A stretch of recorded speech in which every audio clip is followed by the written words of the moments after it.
emisión está comenzando. Todos los asistentes están en modo de solo escucha. Les damos la bienvenida nuevamente a todos. Mi nombre es David Coyotl y tenemos el gusto de poderles estar ahora mismo saludando. Ya vemos que se están conectando diferentes personas desde diferentes lugares y poco a poco vamos a estar viendo cómo se conectan más.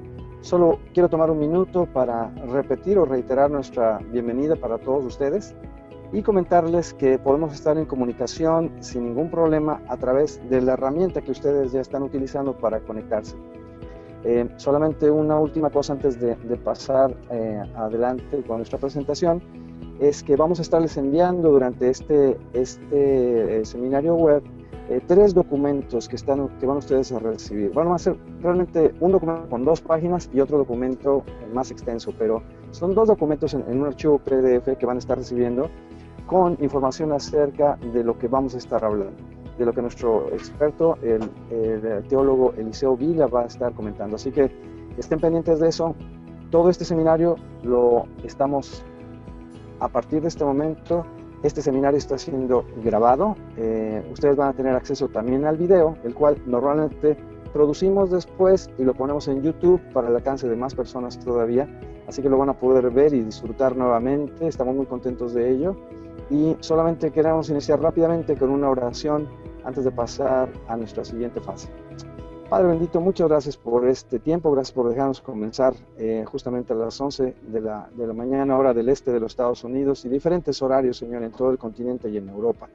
Gracias por nuestro hermano Eliseo Vila, Señor, por la sabiduría que tú le has provisto, por la trayectoria que tú le has permitido transitar para llegar a poder exponer, a conocer y a entender lo que nos va a platicar hoy, Señor, lo que va a exponer el día de hoy.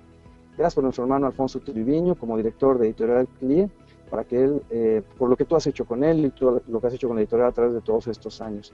Señor, bendícenos y permite que todo este esfuerzo, Señor, sea bendecido, cubierto, protegido por ti, Señor, y que todos los sistemas electrónicos, Señor, estén funcionando para la alabanza de tu gloria, Señor, para que podamos glorificarte también a través de esto, aprender mucho y entusiasmarnos, Señor, con tu palabra. Gracias en el nombre de Jesús. Entonces le voy a pedir a nuestro hermano Alfonso Triviño que encienda por favor su cámara y le voy a pedir que nos haga favor de presentar a nuestro hermano Eliseo Vila y nos hable un poquitito acerca de la editorial. Ahí estás.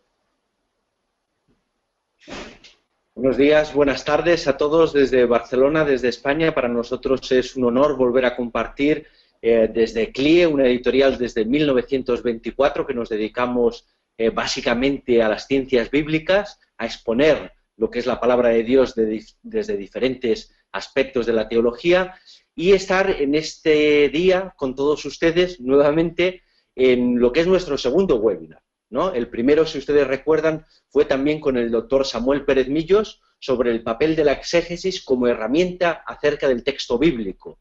Y hoy tenemos, en cierta manera, un autor, un editor muy especial porque aparte de ser autor y editor, también es el presidente de nuestra editorial CLIE, ¿no?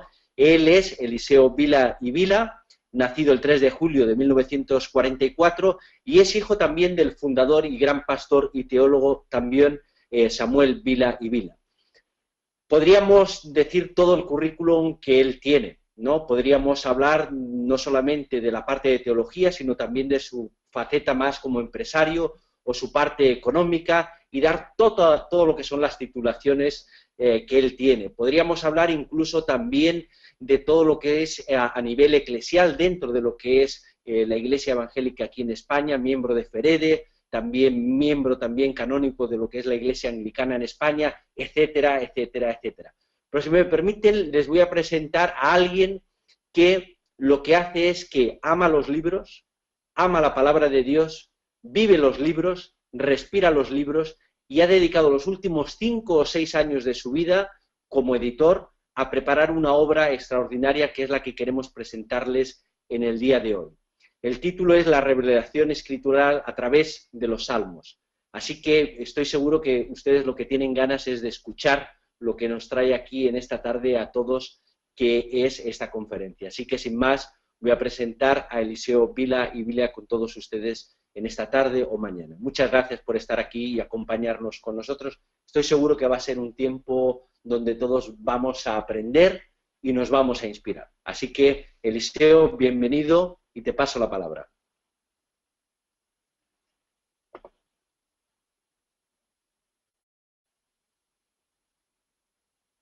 Y mucho más mérito que yo, solía empezar sus epístolas diciendo Pablo, siervo de Jesucristo. Y este es el mejor currículum que uno puede tener. Siervo de Jesucristo. Esto es suficiente. Y así, hermanos, para mí es un privilegio poder hablarles de un tema que me fascina y en el que he estado trabajando durante los últimos años. La revelación escritural a la luz de los salmos. Y puede que alguno se pregunte, ¿revelación a la luz de los salmos? ¿No son los salmos parte de la propia revelación? Claro que sí. Pero no debemos olvidar que una de las reglas fundamentales de la hermenéutica evangélica es que la Biblia es la mejor intérprete de sí misma. Y en este sentido, el libro de los salmos, como veremos, es la mejor piedra de toque para cotejar y aclarar muchos aspectos del resto de la Escritura. Sin embargo, no es de esto exactamente de lo que quiero hablarles, sino de algo que con frecuencia nos pasa desapercibido. Que los salmos son en sí mismos un resumen o compendio de todo el resto de las Sagradas Escrituras. Y de nuevo puede que alguno diga, ¿los salmos? Si no son más que un puñado de composiciones poéticas de súplica, de alabanza, de arrepentimiento y restauración, de desánimo y victoria. ¿Acaso van los salmos más allá de esto? ¿Es viable enlazar estos himnos y oraciones puntuales con todo el resto de la Escritura hasta el punto de poder interpretar toda la Biblia a la luz de sus estrofas? En las versiones de la Biblia que nosotros utilizamos, divididas en capítulos y versículos, los salmos ocupan exactamente la parte central. Y hay quien asegura que contando todos los versículos de la Biblia, el versículo 8 del Salmo 118 es el versículo central. ¿Y qué dice? Curiosamente, algo que bien puede interpretarse como un compendio de todo el mensaje de la Escritura. Mejor es confiar en el Señor que confiar en el hombre. Aunque esto en realidad no va más allá de una simple curiosidad matemática, pues el texto hebreo masorético sigue un orden diferente al de nuestras Biblias y originalmente no venía dividido en capítulos y versículos. Además, otras versiones de la Biblia que siguen el texto griego de la Septuaginta presentan una configuración distinta. Pero más allá de esa curiosidad matemática, lo evidente y demostrado es que el libro de los Salmos es una suerte de compendio resumen de todo el mensaje del resto de la Biblia. Y esto no es un descubrimiento mío, ni tan siquiera es un descubrimiento reciente. Lo afirmó ya Atanasio de Alejandría en el siglo IV, cuando al dirigirse a uno de sus discípulos predilectos, Marcelino, lo hace en estos términos. Me dice, toda escritura, hijo mío, tanto del Antiguo como del Nuevo Testamento, es inspirada por Dios. Pero el libro de los Salmos es un tesoro de naturaleza muy especial. Porque es un jardín en el que no tan solo abundan cantadas de forma sublime y melodiosa todas las demás plantas de la revelación que hay esparcidas por los demás libros de la Escritura, sino que en los Salmos se añaden a cada una de ellas un toque propio y particular. Envuelto en armoniosa melodía, los Salmos expresan de forma resumida todos aquellos acontecimientos y mandatos que en los demás libros de la Biblia se nos cuentan en prosa y con detalle, pero con una gracia peculiar, aplicados a la realidad de la vida, ajustados a los altos y bajos del alma humana, algo de suma importancia a la hora de convertir estos acontecimientos y mandatos en enseñanza y en predicaciones que lleguen al alma de nuestros oyentes. En el Pentateuco se nos expone la ley, los 10 mandamientos. Los libros históricos nos hablan de hombres y mujeres que a veces acataron y otras desobedecieron esta ley. Los salmos penetran directamente en sus emociones. Nos dicen cómo se sintieron después de haber obedecido o desobedecido esta ley. Y nos remarcan las lecciones espirituales que de ello nos corresponde a nosotros aprender. El Pentateuco nos prohíbe obrar el mal. Los salmos nos enseñan cómo apartarnos de este mal. Los profetas nos instan al arrepentimiento. Los salmos nos dicen cómo expresar ese arrepentimiento. Pablo afirma en sus epístolas que la tribulación produce paciencia.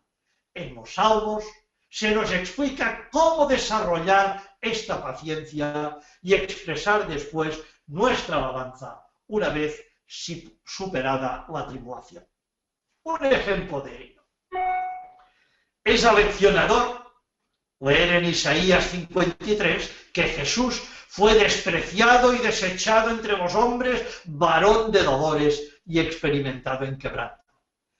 Pero ese dolor y ese quebranto se hace mucho más real, encuentra toda su fuerza y calor en el Salmo 22, cuando leemos: Dios mío, ¿por qué me has desamparado? Es hermoso y esperanzador leer en Isaías 55 que toda palabra que sale de la boca del Señor no volverá vacía, pero no tiene el mismo dramatismo que el que brota del Salmo 126, cuando leemos que irá andando y llorando el que lleva la preciosa semilla, mas volverá a venir con regocijo trayendo sus gavillas. En los salmos, hermanos, el cantor y el oyente comparten los mismos sentimientos de tristeza o de alegría y entran en tal compenetración que el lector se identifica con cada palabra como si fuera algo esencial a la hora de comunicar a otros el mensaje de la Escritura a través de la predicación. Es por ello que el trabajo magistral llevado a cabo por Spurgeon en su obra magna El Tesoro de David, conectando el mensaje de los salmos con todo el resto de la Escritura, es de tanto valor y merece justamente el calificativo de tesoro. Pero ¿es creíble esa afirmación de que todo el mensaje de la Biblia está compendiado en los salmos? Por supuesto que sí. Veamos cómo. La creación y los acontecimientos del Génesis son tema central de numerosos salmos. 8, 19, 24, cuando veo los cielos, obra de tus dedos, y la luna y las estrellas que tú formaste. Las narraciones del Éxodo, Números y Deuteronomio las cantan con maestría salmos como el 78, el 105, el 114. Cuando Israel salió de Egipto, Judá vino a ser su santuario e Israel su dominio. Las gestas de Josué y los jueces están clarísimas en el Salmo 107. Anduvieron errantes por el desierto sin hallar ciudad donde vivir, pero el Señor los dirigió por camino derecho para que viniesen a ciudad habitada. En los libros de Samuel y de los Reyes y de las Crónicas, las coincidencias con los salmos de lugares y hechos concretos son una constante. En 2 Samuel y en Crónicas incluso hay duplicados de algunos salmos. La caída de Jerusalén, el exilio en Babilonia y los acontecimientos posteriores narrados en los libros de Esdras, Nehemías y Esther los encontramos en salmos como el 126 y el 137. Mire, de hecho, la práctica totalidad de acontecimientos narrados en los libros históricos encajan con uno u otro de los salmos. Y si vamos a los libros proféticos, no hay un solo salmo que no los mencione de algún modo y nos remita a ellos, sin olvidar el contenido profético de los propios salmos, que nos hablan claramente de la venida de Jesús en carne humana, de sus sufrimientos y muerte expiatoria, de su ascensión y de su glorificación sentado a la diestra del Dios Padre.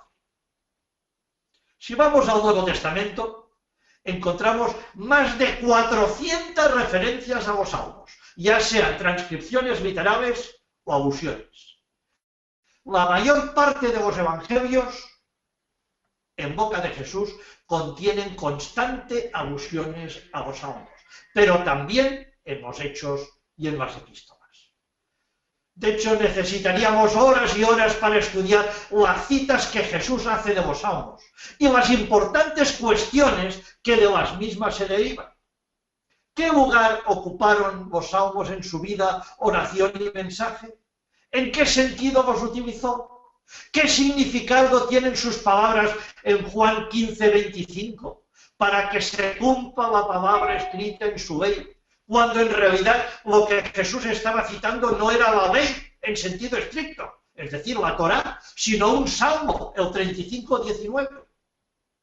¿Había en ello una intencionalidad concreta de promover en sus seguidores la futura utilización de los salmos?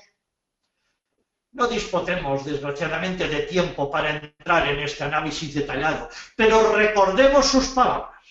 Era necesario que se cumpliese todo lo que está escrito de mí en la ley de Moisés, en los profetas y en los salmos. Lucas 24:44.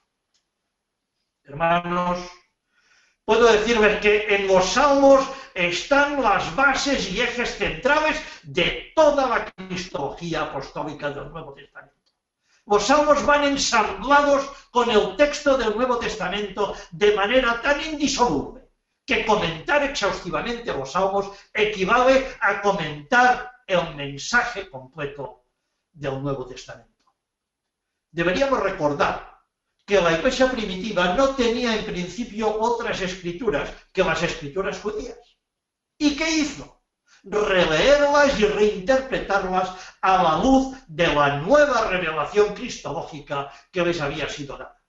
Demostrar que los textos del pasado hallaban en Jesús su cumplimiento. Y esta reinterpretación cristológica de las escrituras, en ella, los salmos jugaron un papel crucial. Podríamos pasarnos el día entero citando textos en este sentido. Valgan como muestra las palabras de Pedro en Hechos 1:15. Era menester que se cumpliese la escritura que el Espíritu Santo habló antes por boca de David. O en 4:24. Lo que por medio del Espíritu Santo en labios de nuestro Padre David, tu siervo, fue revelado.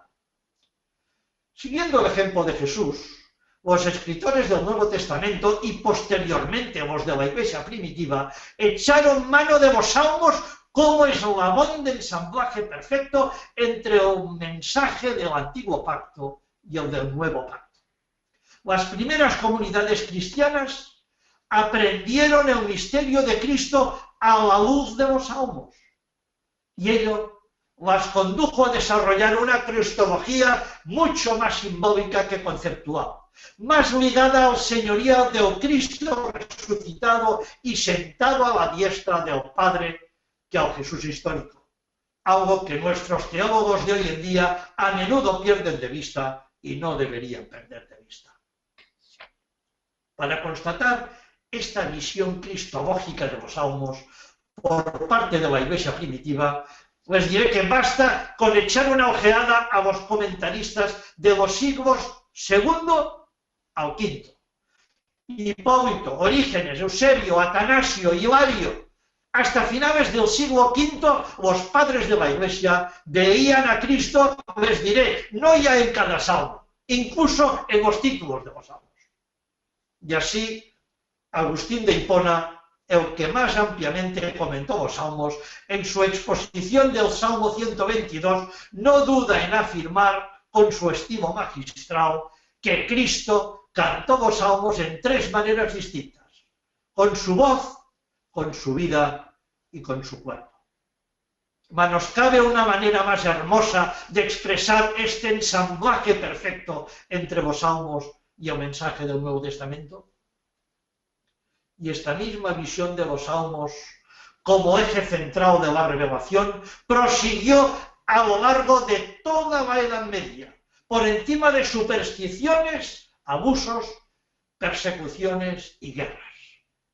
Fueron los salmos los que mantuvieron en alto durante esta época oscura y tenebrosa la antorcha de la fe pura y verdadera en el pensamiento de los místicos, de hombres como Michel Aiguan o Tomás de Kempis. Y fue sin duda la lectura del Salmo 73-25, a quien tengo yo en los cielos sino a ti, estando contigo nada me deleita ya en la tierra. Fue la lectura de estas palabras lo que inspiró a Teresa de Ávila, más conocida como Teresa de Jesús, aquellas famosas estrofas. Quien a Dios tiene, nada le falta. Y pues, bienes del mundo y dichas vanas, aunque todo lo pierda, mi Dios me basta. Fueron también los salmos el ariete empleado por los reformadores para denunciar los desmanes religiosos de la época. Jerónimo Savonarova echa mano del Salmo 80, que dice, oh pastor de Israel, para arremeter contra los clérigos corruptos de su época, a quienes acusa de estar hoy sentados en el teatro, mañana en la silla de obispos. Hoy en una casa disoluta, mañana de canónigos en el coro. Hoy de soldados, mañana de sacerdotes. Nada tiene de extraño que acabara quemado en una hoguera. Y lo mismo cabe decir de Lutero y de Calvino en sus magistrales exposiciones a los salmos. Lutero arremete contra la corrupción eclesiástica de su época ya desde su comentario al Salmo I. Cuando ve ni en sillas de escarnecedores se han sentado, no puede contenerse y estalla diciendo, muchos son los que se sientan hoy en día en una cátedra pestilente que infecta la Iglesia, con opiniones de filósofos, tradiciones de hombres y consejos elucubrados por sus propias mentes, y oprimen a las conciencias desdichadas, dejando de lado la palabra de Dios, única fuente capaz de alimentar y preservar el alma. Así hablaba Lutero. Y después de la Reforma, los salmos siguieron jugando un papel primordial en el devenir de la Iglesia. A veces bien interpretados y otras mal interpretados. Pues fue una lamentable tergiversación exegética del Salmo 149, versículos del 7 al 9, hecha por Caspar Scopius en su Classicum Belli Sacri, lo que inflamó el ánimo de los príncipes católicos alemanes para iniciar la guerra de los 30 años. Y Thomas Müntzer incitó con él la llamada guerra de los campesinos. Los combatientes valdenses, tras recuperar sus territorios del Piamonte, lo primero que hicieron fue entonar los salmos 74 y 129, dirigidos desde el púlpito por el propio Henry Arnott, con una Biblia en una mano y una espada en la otra mano. Pero hermanos, fueron también los salmos los que infundieron coraje a los mártires de la Inquisición para soportar horribles tormentos y afrontar la hoguera, cantando sus estrofas. Y fue entonando salmos que los peregrinos del Mayflower hallaron el valor suficiente para cruzar un océano tempestuoso y establecerse en una tierra hostil, pero tierra de libertad, donde poder adorar a Dios según su propia conciencia, lo que derivó en la fundación de los Estados Unidos de América. Por su parte, los predicadores y escritores puritanos valoraron los salmos como el más preciado tesoro de la revelación. Los cantaban constantemente en sus congregaciones y los comentaron de manera exhaustiva. El número de citas de autores puritanos incluidas por Spurgeon en el Tesoro de David comentando los salmos, les digo que es ciertamente abrumador. Y esto nos lleva al segundo tema del que quería hablarles en este seminario. La obra magna de este gran predicador inglés apodado el príncipe de los predicadores, el tesoro de David. Mi padre, Samuel Vila, fue discípulo de Spurgeon en segunda generación, ya que su maestro y tutor fue discípulo directo de Spurgeon. Y yo heredé de él su admiración por el gran predicador inglés y a la vez su anhelo por completar en español una versión íntegra, completa, del monumental comentario a los Salmos en 7 volúmenes que había hecho Spurgeon. Pero he de confesarles que durante mucho tiempo hubo algo que no entendía. ¿Por qué un hombre de batalla de Spurgeon dedicó tanto tiempo, más de 20 años, la mayor parte de su vida, a comentar un único libro de la Biblia, los Salmos? ¿No hubiera sido mejor que nos dejara como herencia un comentario completo a toda la Biblia, como hicieron tantos de sus predecesores, Matthew Henry, John Hill, Adam Clarke? ¿Por qué tanto empeño de Spurgeon y tanto sacrificio en comentar únicamente los Salmos? Como les decía, no entendí la razón hasta que asumí el trabajo que mi padre había comenzado de completar en español una versión íntegra y ampliada del Tesoro de David. Entonces comprendí que Spurgeon sí que había comentado toda la Biblia, claro que lo había comentado, solo que de una manera distinta y peculiar, a la luz de los Salmos. Es decir, utilizando los Salmos como plataforma para exponer a través de ellos todo el mensaje de la Escritura. Spurgeon, a diferencia de otros comentaristas, en lugar de comentar la Biblia partiendo del texto para llegar al concepto, va del concepto al texto y la comenta utilizando como bosquejo este soberbio y magistral compendio de todos los temas clave de la Biblia que encontramos en el libro de los Salmos. Puedo garantizarles que no hay un solo versículo importante de la Biblia que en el Tesoro de David se quede sin su correspondiente exposición o comentario. Hay 8.000 versículos citados y comentados. Y no solo con exposiciones del propio Spurgeon, sino de centenares de otros grandes expositores cristianos de todas las épocas. Pues a diferencia de otros comentaristas, Spurgeon no se limitó a sus propias exposiciones de los Salmos. Revisó en las grandes bibliotecas de Londres centenares, puede que miles de libros de otros autores, desde el siglo II hasta su propia época, y transcribió en el Tesoro de David, junto con su propio comentario, lo mejor de cada uno de ellos. Y ello nos plantea una segunda pregunta. ¿Por qué hizo tal cosa? En opinión de mi padre, Samuel Vila, que durante 30 años de dictadura en España, con intolerancia religiosa, tuvo que enfrentarse con las iglesias clausuradas y pastores en la cárcel y afrontar la acusación de que los protestantes éramos una secta hereje, mi padre decía que lo hizo para demostrar que el mensaje evangélico que Spurgeon predicaba tenía una línea hermenéutica de continuidad histórica. Y puede que algunos se preguntan, bueno, pero ¿tan importante es esto? Sí lo es, hermanos, y mucho. Porque nuestro afán evangélico de distanciarnos de la Iglesia de Roma, creo que hemos ido muy lejos. Y es frecuente escuchar a personas que afirman con la mejor voluntad, más voluntad que conocimientos, nuestra denominación o nuestro grupo no parte de la Reforma, entronca directamente con la Iglesia primitiva y con los apóstoles. Muy bien, pero ¿y eso cómo lo demostramos? Hermanos, la historia ha sido y sigue siendo la gran asignatura pendiente del cristianismo evangélico. Y algunos grupos denominacionales se han dejado influenciar por una tendencia perversa a rechazar la historia de la Iglesia, pretendiendo algo tan absurdo como imposible. Dar un salto acrobático de 20 siglos para establecer un puente directo entre los apóstoles y su grupo denominacional, prescindiendo de todo el resto de la historia de la Iglesia. como si la actividad del Espíritu Santo se hubiera paralizado en el siglo I y hubiera permanecido fosilizada durante 2000 años, reapareciendo ahora con nosotros los evangélicos.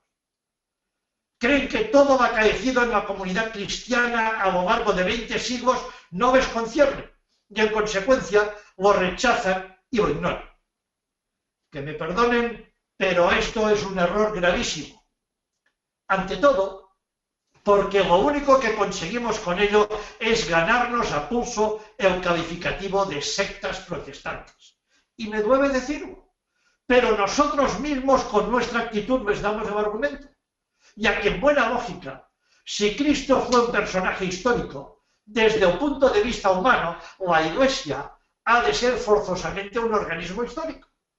Y por tanto, todo grupo o denominación cristiana que se desvincula de la historia de la Iglesia y no es capaz de demostrar entroncamiento con el resto de la Iglesia, desde una perspectiva histórica, no es parte de la Iglesia. Es una secta. Pero además, y esto es lo más triste, porque no es verdad, porque no es cierto que los evangélicos estemos desvinculados de la historia de la Iglesia. Ninguna denominación evangélica lo está. Todas las iglesias y denominaciones evangélicas derivan directa o indirectamente de la Reforma del siglo XVI.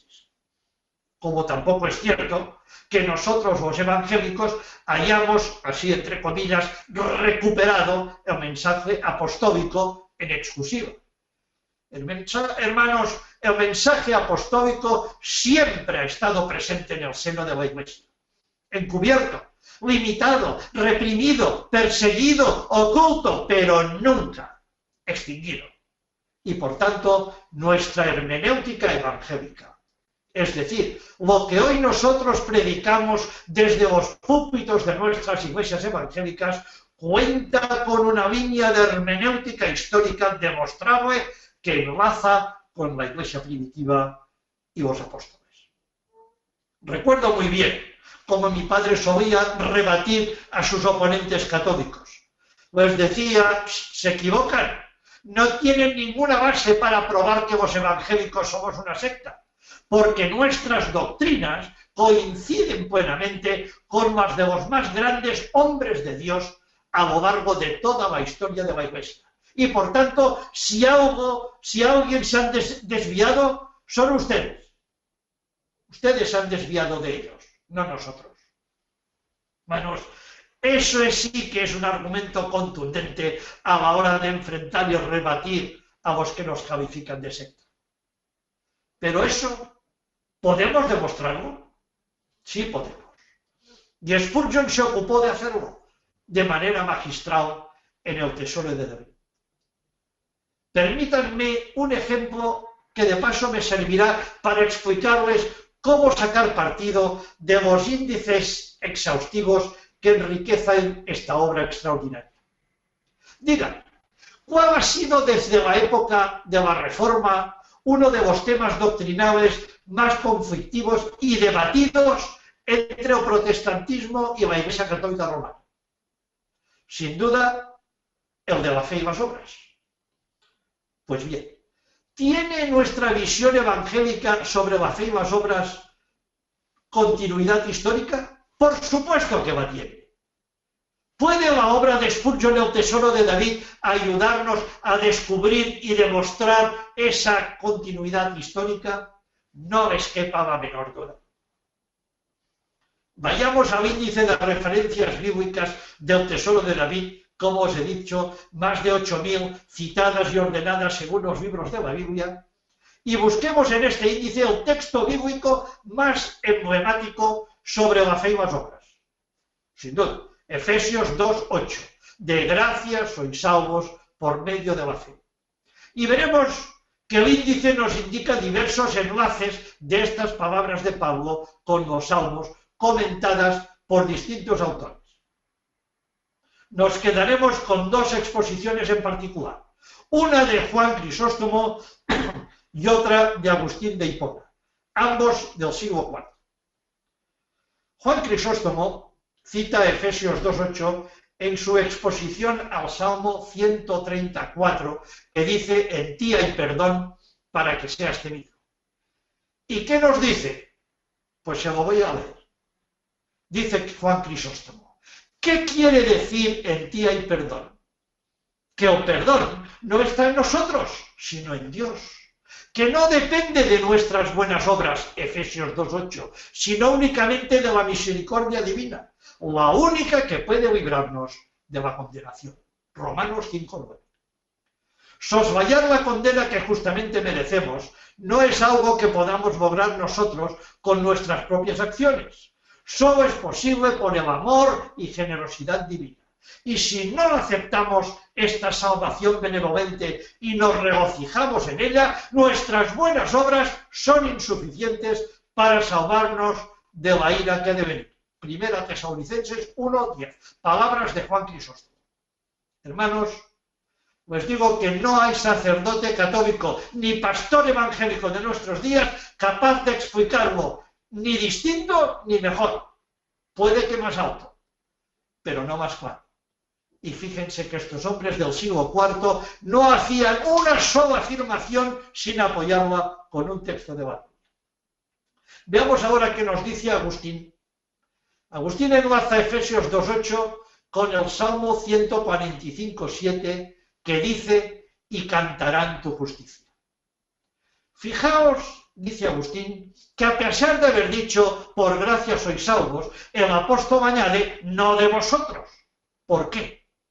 Para asegurarse de que nadie pudiera entenderlo de otra manera, aunque sería difícil, pues que al decir por gracia, todo el que oye la palabra gracia entiende que es gratuitamente.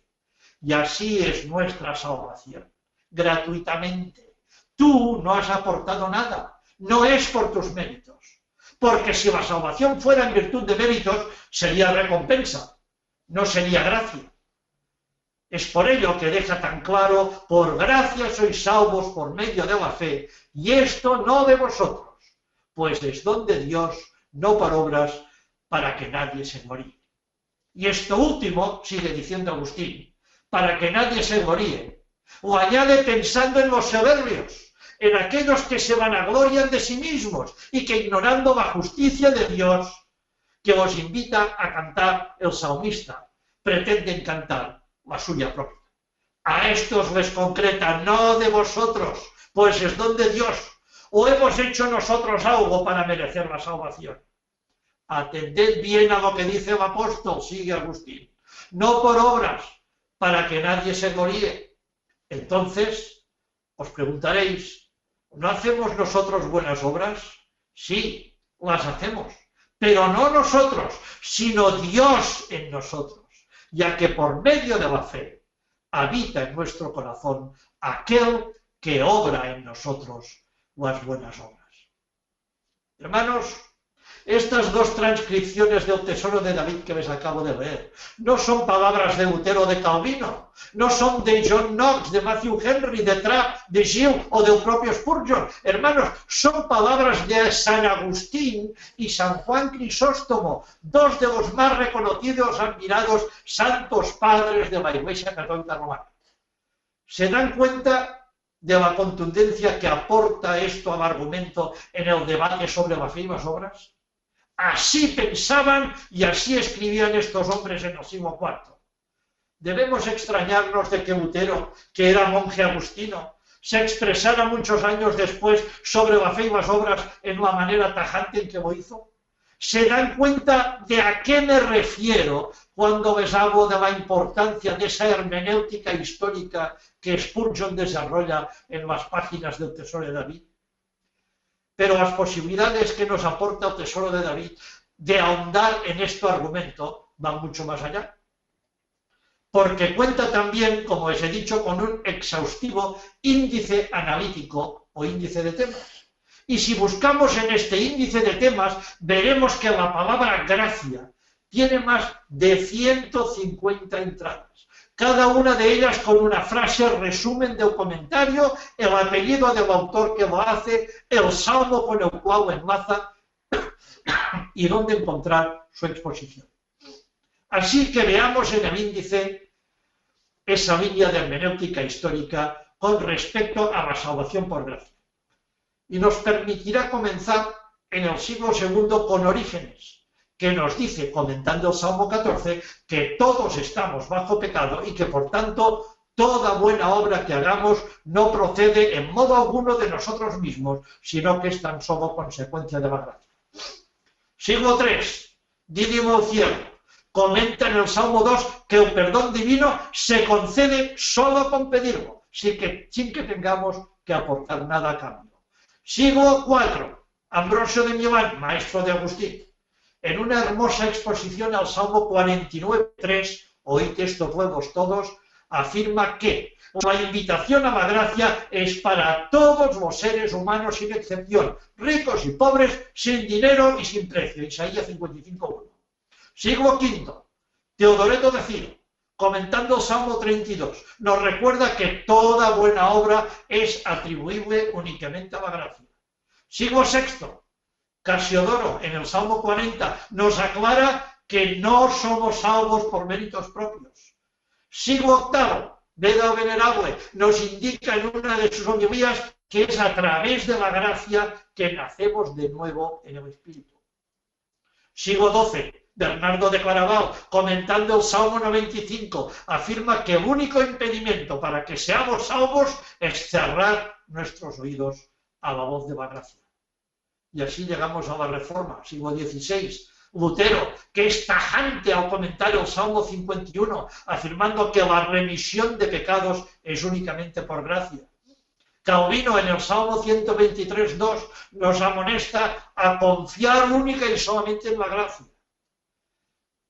Y siguiendo adelante en el siglo XVII, el puritano Joseph Caryl nos explica, comentando el Salmo 8, que la gracia es la más grande de las acciones de redención.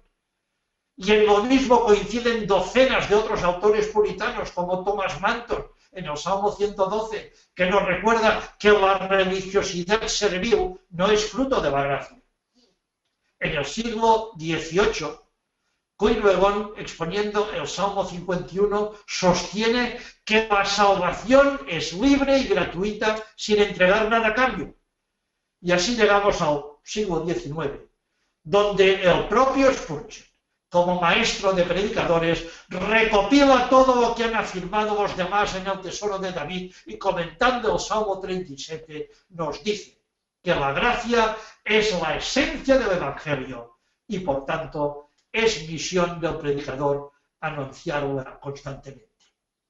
Y todo ello lo tienen ustedes al alcance de la mano en el Tesoro de David, que además de ser el más exhaustivo comentario a los salmos que pueden imaginar, de ser un completo y peculiar comentario al texto de toda la Biblia a la luz de los salmos, el Tesoro de David es una herramienta clave para la apologética evangélica, a la hora de probar que el cristianismo evangélico no puede en modo alguno ser calificado de secta, en tanto que nuestras afirmaciones doctrinales se apoyan en una hermenéutica histórica continuada del texto bíblico, demostrable y demostrable. Sí, hermanos, Spurgeon era un escritor magistral. Pero si por una cosa es conocido y recordado Spurgeon, más que como escritor, es como predicador. ¿Qué había en este joven inglés autodidacta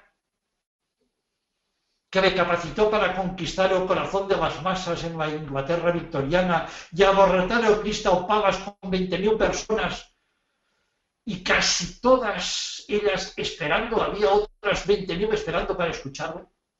Sus críticos tacharon su predicación de vulgar y teatrera. Su réplica fue esta: si es vulgar, no es por mi voluntad, fuera de mi deseo de llegar con el Evangelio a las personas que me escuchan. Pienso que nos sobran predicadores eruditos y refinados y lo que nos faltan son verdaderos comunicadores. Necesitamos un cambio. Dios me ha elegido para compartir su palabra con lo vil y menospreciado de este mundo, de modo que sirvan otros a sus clases sociales si consideran que este es su ministerio. Yo tengo que alimentar con el mensaje de la cruz a las ovejas que el Señor me ha encomendado. Como ven, no se ganó en vano el calificativo de príncipe de los predicadores. El reconocido pastor y teólogo alemán Helmut Thielicke, rector de la Universidad de Hamburgo y autor de numerosos libros, entre ellos una excelente biografía de Spurgeon, Wer sich noch mit Spurgeon, aconsejaba a sus estudiantes, hablándoles de preparación de sermones, les decía: vendan ustedes todos los libros que tengan y compren Spurgeon. Manos, no soy tan radical como Thielicke, pero permítanme un ejemplo. El comentario bíblico de Matthew Henry ha sido por años y sigue siendo el comentario bíblico más difundido y utilizado en el mundo evangélico de habla hispana. Pues bien, en el Tesoro de David se supera en muchos aspectos. En el Tesoro de David, Matthew Henry es uno entre más de 1000 expositores. Es uno de los más importantes, Matthew Henry, sin duda, y más citados, como pueden suponer, pero uno más, ya que a las exposiciones de Matthew Henry se añadan las de Spurgeon y las de otros cientos de comentaristas, todos ellos al mismo nivel de excelencia y útiles para la predicación. Pues no hemos de olvidar que los grandes comentarios de hombres como Orígenes, Basilio, Crisóstomo, Agustino, Lutero, en principio eran sermones que después se transformaron en comentarios. El Tesoro de David, con sus índices analíticos y de referencias bíblicas, permite encontrar en cuestión de segundos cualquier exposición o cualquier tema sobre cualquier versículo de la Biblia por los más grandes predicadores de la historia, enlazadas con los salmos y aplicables al día de hoy. Cuenta con un aparato exegético extraordinario de referencias al texto bíblico, hebreo, griego y latín, con análisis de los términos difíciles mediante opiniones de destacados exegetas del siglo XX, añadidas con notas al pie, 4 versiones de la Biblia comparadas, la Reina Valera 1960, la 77, la Nueva Versión Internacional y la Biblia de las Américas. Y además, algo inédito, una versión poética de todo el Salterio en verso, los salmos cantados en rima. Pero va mucho más allá de ser una herramienta exclusiva para la predicación o el estudio. Es útil en todas las facetas del ministerio cristiano, ya que proporciona lecturas estimulantes en prosa y en verso para programas de radio y televisión, recursos abundantes y de primera calidad para salmistas y ministros de alabanza, materiales de consejería y pastoral, lecturas de ánimo y consuelo para situaciones difíciles, frases cortas y edificantes para poner en el Facebook, Twitter o boletín de la Iglesia, lecturas devocionales inagotables para cada día del año y mucho más. Son 2.500 páginas y me refiero solo al primer tomo, la obra completa va a tener 3, repletas del mejor material expositivo por los mejores predicadores y comentaristas de todas las épocas, enlazando los salmos con el resto de pasajes de la Escritura.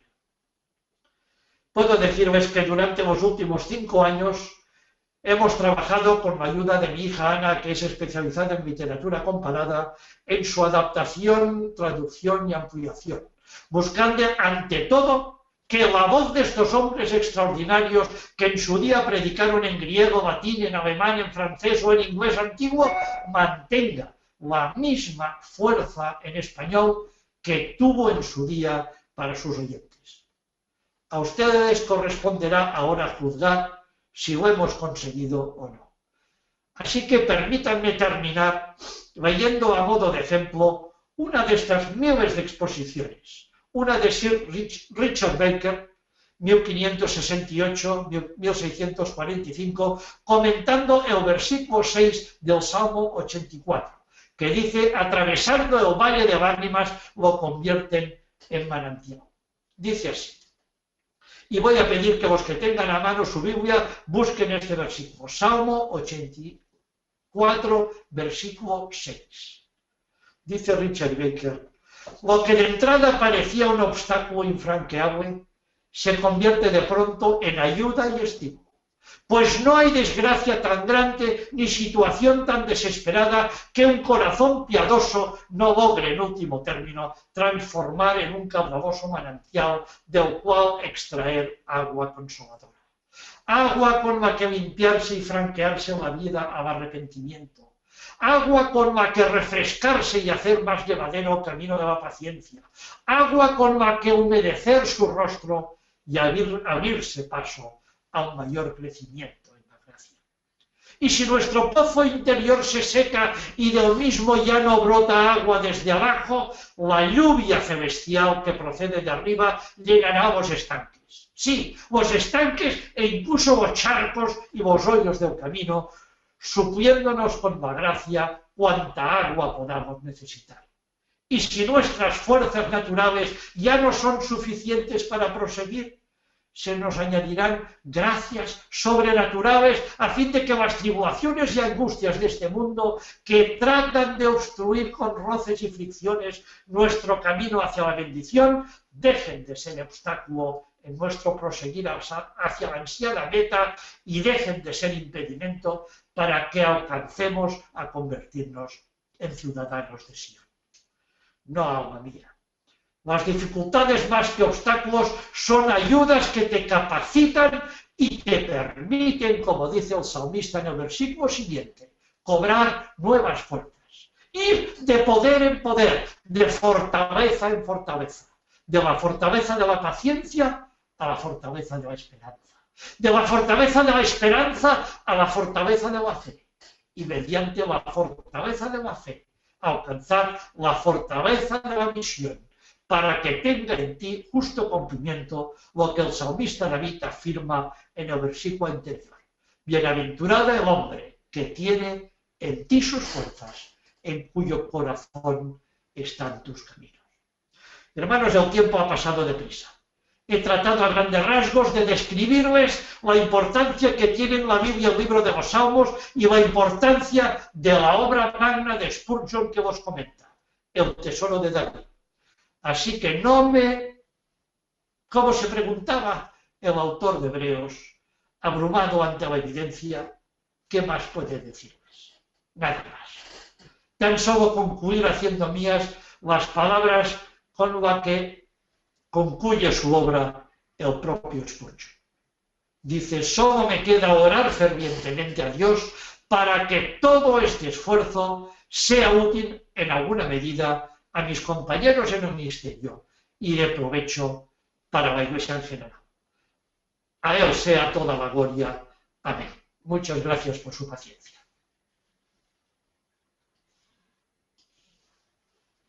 Muchísimas gracias, Eliseo. Hermanos, qué bendición. Estamos, yo creo que igual todos emocionados. Tanto que nos has provisto en esta mañana para digerir, tanto para poder entender y con seguridad tanto para poder meditar, mi hermano. Muchas gracias por esta tremenda exposición. Dentro de todos los hermanos que han estado conectados ahorita mismo, como pueden darse cuenta, tenemos ya algunas preguntas que nos están haciendo, así que voy a comenzarlas a hacer, si te parece bien, doctor, y que podamos sacarlo. Voy a estar aquí mencionando algunas, las voy a poner en el orden que fueron apareciendo. Nuestra hermana María Teresa Escobar comenta, estimado, les saludo en el amor del Señor. Quizá usted me puede ayudar con una gran duda que siempre he tenido. ¿La Biblia es inspirada o es inerrante? Siempre he tenido la duda, confiando en el Señor que me puede orientar. Bendiciones desde Chile. Bueno, Spurgeon estaba absolutamente convencido de que la Biblia es inspirada por Dios y es inerrante. O sea que con esto ya se lo he dicho todo. Y esto, si ve usted el tesoro de David, Spurgeon lo repite una y otra vez y critica a muchos de los críticos liberales de la Biblia de su tiempo que decían que la Biblia tiene fallos, tiene defectos. No, Spurgeon estaba convencido de que la Biblia es inspirada y es inerrante. Y con eso es suficiente. Formidable. hay comentarios de nuestra hermana Elizabeth Rivas, ella comentó varias cosas, pero le voy a ir dando algunos comentarios aquí, también para que lo dicen, los conozca. Dice, verdaderamente hermoso, qué emocionante, qué belleza de seminario, estoy muy orgullosa de haberme inscrito, esto es súper importante. Nuestro hermano Jorge Elías Santos dice, gracias, puedo decir que estoy disfrutando al máximo este seminario, es excelente la exposición.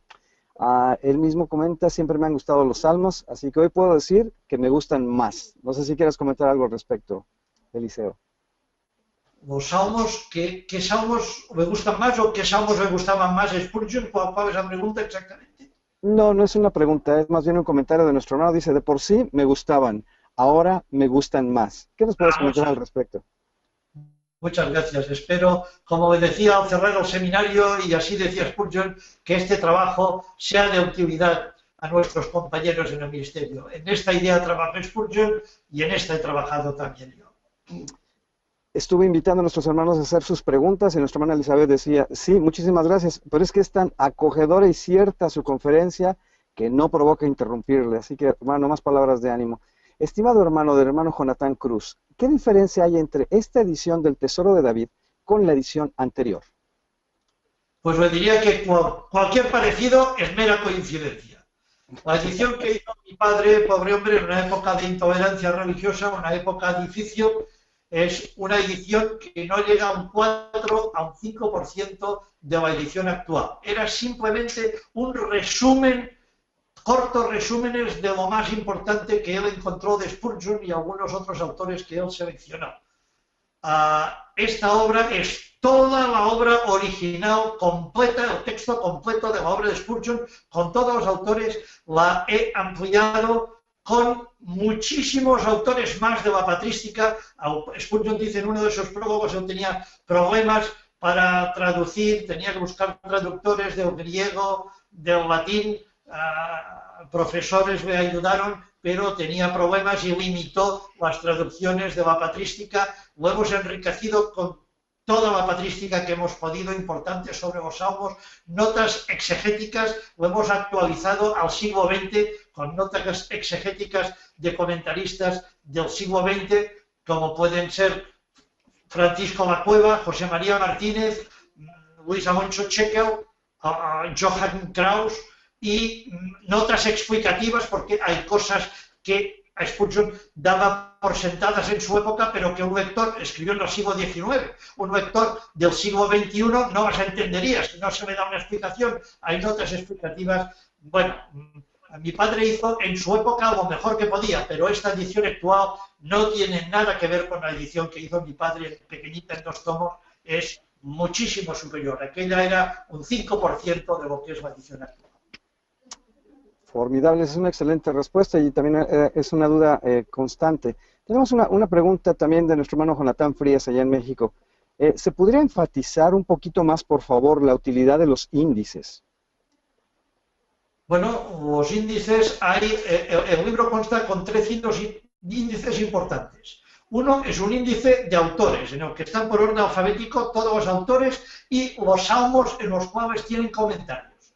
Por ejemplo, uno quiere saber ¿qué comentarios hay de Lutero?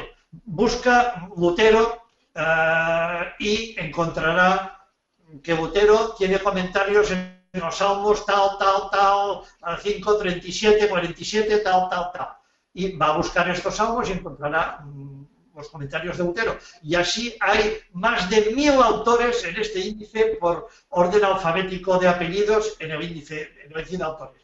Luego está el índice de citas bíblicas, que va por orden de los libros de la Biblia y dice qué versículos, desde Génesis 1.1 hasta Apocalipsis 21, sobre qué versículos hay comentario, va separado por libros de la Biblia, por capítulos y versículos, y dice qué autores comentan este versículo y dónde lo comentan y dónde se puede encontrar esa exposición. O sea que uno puede ir a un versículo cualquiera y encontrar la exposición y por distintos autores. Y finalmente el índice temático, que es un índice, como dice la palabra, índice por temas. ¿Usted qué quiere?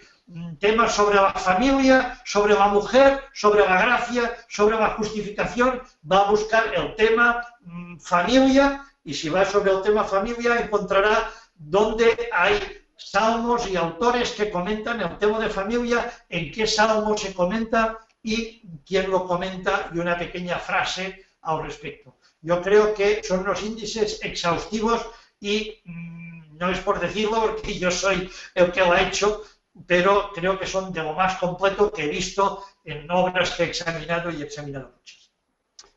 No, de hecho, agradecemos más bien que no tengas falsa modestia, porque sabemos que es importantísimo que poder resaltar las fortalezas de esta obra, mi hermano, y muchas gracias por este énfasis. Jamás pensaríamos diferente, de hecho, así que ni te preocupes, conocemos y vemos tu corazón, hemos conocido tu obra, así que muchas gracias por ello.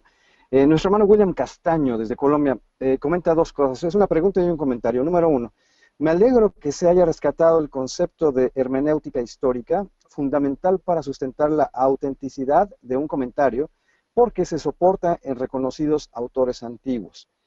Y hace una pregunta, ¿se sabe cuál era el salmo preferido de Spurgeon? Bueno, Spurgeon no tenía un salmo preferido. Spurgeon comenta todos los salmos y lo que nos dice Spurgeon es que todos los salmos son maravillosos y son excelentes dependiendo de la época, el momento de la vida en que vivimos. Él tuvo momentos muy difíciles cuando hubo la estampida en el Surrey Music Hall, y en la estampida alguien gritó fuego, la gente salió de golpe y murieron 7 personas, y él cita un salmo que le hizo bien en esto, cita en otra ocasión otro salmo, el Salmo 119. Yo no me atrevería a hablar de un salmo preferido de Spurgeon porque no he encontrado, por lo menos hasta este momento, quizás investigando más, un salmo preferido de Spurgeon. Pero sí me voy a decir cuál era el salmo favorito de Jorge Müller de Bristol, el Salmo 34. Y en el versículo 23, que dice en su Biblia, Jorge Müller de Bristol, en el versículo 23, que dice: por Jehová son ordenados los pasos del hombre. Jorge Müller tenía una nota manuscrita que decía: por Jehová son ordenados los pasos del hombre, y las paradas también. Excelente. Muchas gracias. Bueno, seguimos con las preguntas, pero antes que eso, déjanos, te vamos a dejar descansar un minuto solamente para yo hacer un anuncio importante. Acabamos de subir a nuestra herramienta de comunicación en la que ustedes están conectados 2 archivos y va a subir todavía un tercero más, así que no se desconecten hasta recibir el tercero más.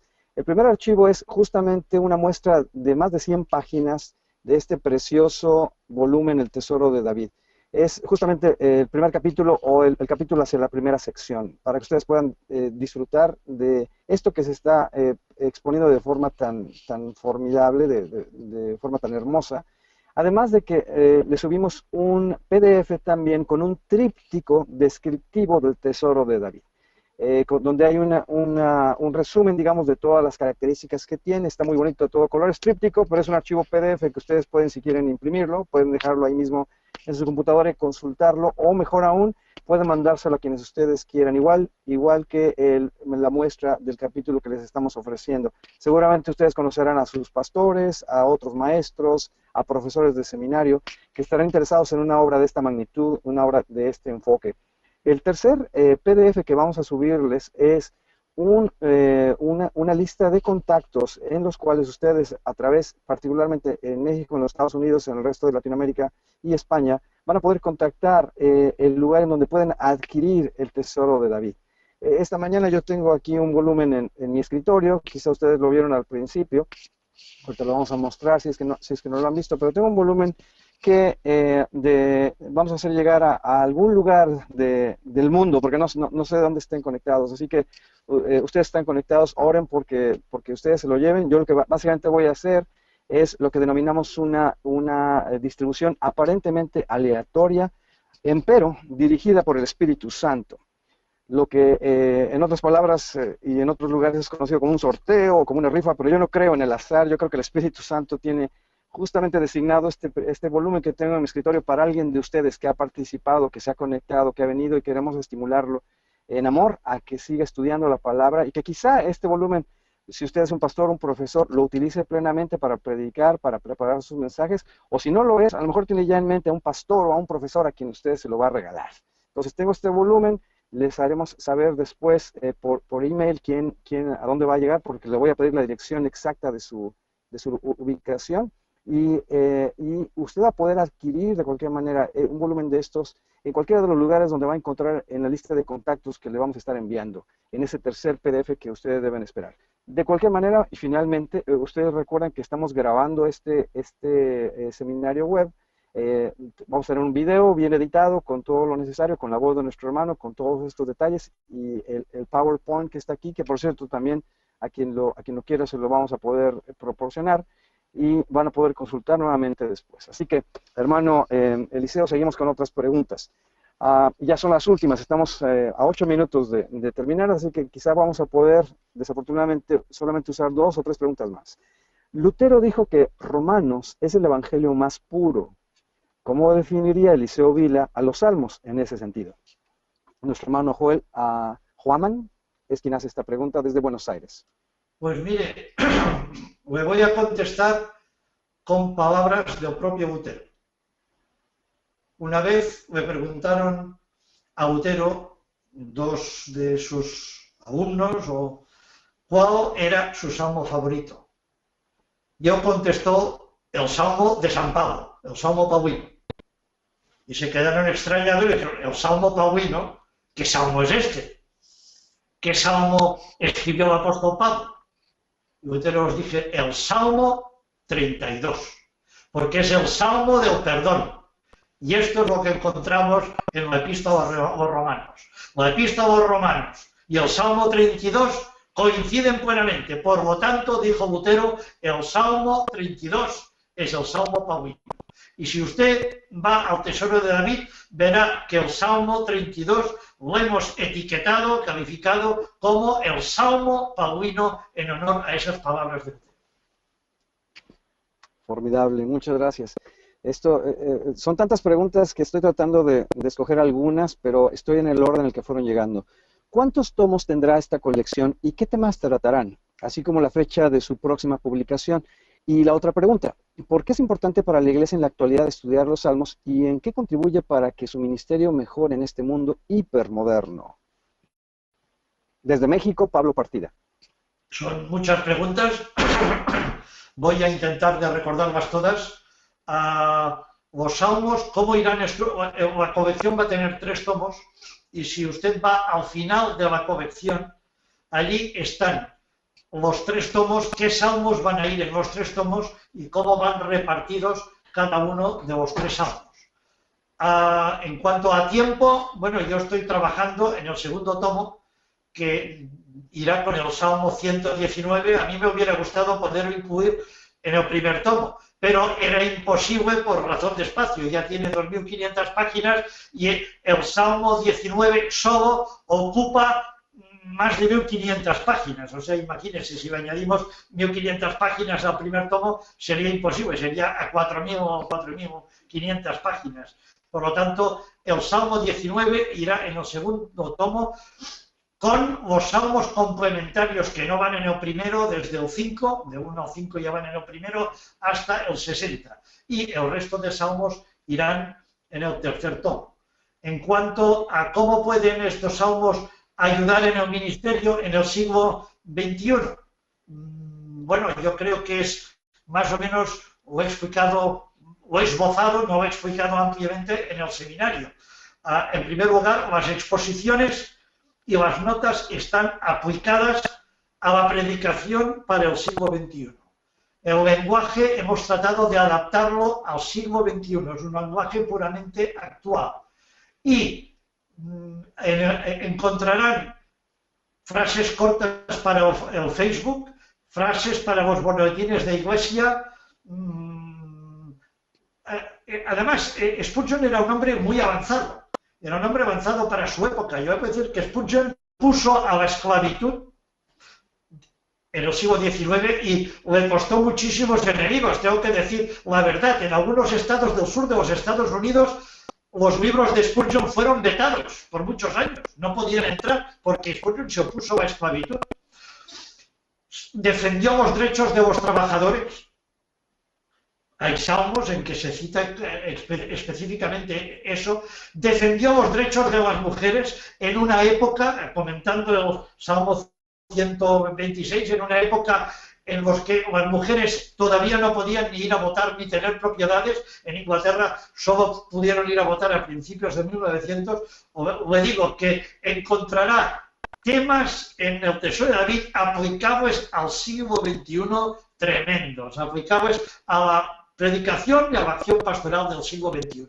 No tenga ninguna duda. Formidable. Hay una pregunta más, son las 12:12 hora del este de los Estados Unidos, pero no podía dejar de mencionar el comentario de nuestro hermano Samuel Cisternas, supongo que es conocido tuyo, Eliseo, pero dice: Eliseo, estoy llorando con la elocuencia de tu conferencia. Tu amigo Samuel de Chile.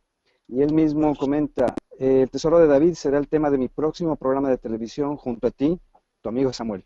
Entonces, David, un abrazo. Ay, Samuel, perdón, estaba hablando del Tesoro de David. Samuel, un abrazo virtual.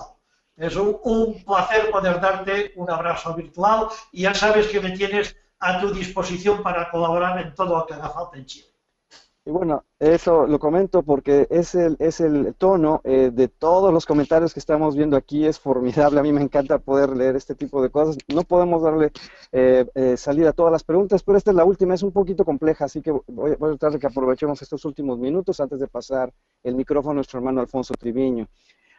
Si fuera de una lectura teológica, las que apoyan a las doctrinas cristianas, pastoral, las que ayudan a consolar, tener comunión con Dios y animar en la fe, y morales, se puede apreciar o se pueden apreciar los aportes de los últimos acercamientos críticos a los salmos. Hay que dar la pregunta, pero me imagino que se refiere a que se pueden apreciar los últimos acercamientos críticos a los salmos aquí en el volumen de El Tesoro de David. No sé si acabo de entender mucho la pregunta. En el cuerpo del Tesoro de David hemos respetado el texto íntegro de la edición completa original de Spurgeon, porque no he querido traicionar absolutamente en nada lo que dice Spurgeon, dijo y escribió, ni Spurgeon ni ninguno de los autores. El texto es una traducción dinámica, adaptada al siglo XXI, pero es una traducción fiel al original. En cuanto a las notas a pie de página, sí que hemos puesto en algunas ocasiones un poco de exégesis crítica, siempre y cuando no vaya excesivamente opuesta al pensamiento de Spurgeon, porque esto hubiera sido una traición a la obra original de Spurgeon. Pero hemos utilizado muchas notas de autores del siglo XX muy conocidos, ya lo he dicho, como Luis Alonso Cheque o Joachim Kraus, que son autores en ciertos aspectos exegéticos excelentes y adaptados a la crítica moderna. Hay algunos puntos en que decimos, bueno, si hay dudas, Spurgeon atribuye prácticamente la autoría de todos los salmos a David. Esto en el siglo XXI es discutible. Algunas de estas anotaciones críticas las ponemos en las notas al pie porque es natural, hayamos hecho así en el siglo XXI, pero hemos respetado en todo lo posible el pensamiento de Spurgeon. No sé si he contestado a tu pregunta. Yo me imagino que sí, yo tampoco estoy tan seguro, pero creo que es justamente en el punto que estaba buscando nuestro hermano Abner, encontrar una respuesta. Hermano, muchas gracias. Creo que también este último comentario de nuestro hermano Luis Bisueta desde Guayaquil, Ecuador, resume mucho de lo que, la mayor parte de lo que estoy leyendo aquí está. Por cierto, déjenme comentarles a ustedes, los participantes, que todas las preguntas que hicieron, todas las va a ver el pastor Eliseo, el doctor Eliseo va a tener acceso a todas ellas, así que no se preocupen que lo va a leer y lo que le hayan escrito lo va a leer. No nos da tiempo ahora mismo, pero lo va a leer. Y se resume la mayoría de los comentarios, que no son preguntas en esto, mi estimado hermano. Amado pastor Eliseo, dice nuestro hermano Luis, Dios continúe bendiciendo su vida y gracias por este edificante seminario. Un saludo desde Guayaquil.